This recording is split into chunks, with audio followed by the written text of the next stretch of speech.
इस वीडियो को अंत तक जरूर सुनिए, क्योंकि इसमें एक ऐसी बात छुपी है जो आपके जीवन की दिशा बदल सकती है। ये केवल एक कथा नहीं, एक अनुभव है जो आपके मन, विश्वास और कर्म तीनों को छू जाएगा। इसलिए मन शांत रखिए, श्रद्धा से सुनिए और अंत तक जुड़े रहिए, क्योंकि यही क्षण आपके जीवन में चमत्कार ला सकता है। दोस्तों, आज का सवाल है, कर्म बड़ा है या धर्म? इसमें पूज्य गुरुदेव के बताए अनुसार अगर कोई भूखे को खाना खिलाए पर मंदिर ना जाए तो क्या वो अधर्मी है? और अगर कोई रोज़ पूजा करे पर किसी की मदद ना करे तो क्या वो धार्मिक है? और आज हम बात करेंगे, कर्म बड़ा है या धर्म? धर्म यानी नियम, आस्था और विश्वास, और कर्म यानी वो काम जो हम अपने हाथों से करते हैं, अपने विचारों से करते हैं। इसीलिए श्री कृष्ण ने भगवद गीता में कहा है, कर्मण्येवाधिकारस्य मा फलेषु कदाचन। इसका मतलब है तेरा अधिकार सिर्फ कर्म पर है, फल पर नहीं। धर्म हमें सिखाता है कि क्या सही है और क्या गलत।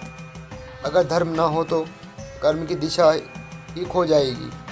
कई लोग कहते हैं बिना धर्म के कर्म अंधा है, क्योंकि धर्म को बताता है कि कौन सा कर्म पुण्य है और कौन सा पाप।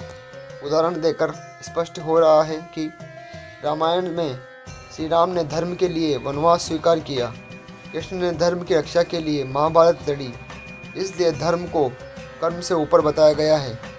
लेकिन सोचिए, अगर कोई मंदिर न जाए लेकिन रोज़ किसी की मदद करे, किसी भूखे को खाना दे, किसी दुखी का साथ दे, क्या वो अधर्मी है?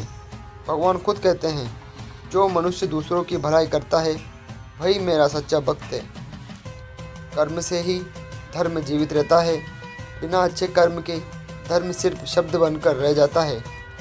मंदिर की पूजा से ज़्यादा मूल्यवान है इंसान की सेवा, यानी कर्म ही असली पूजा है। असल में धर्म और कर्म दोनों एक दूसरे के पूरक हैं।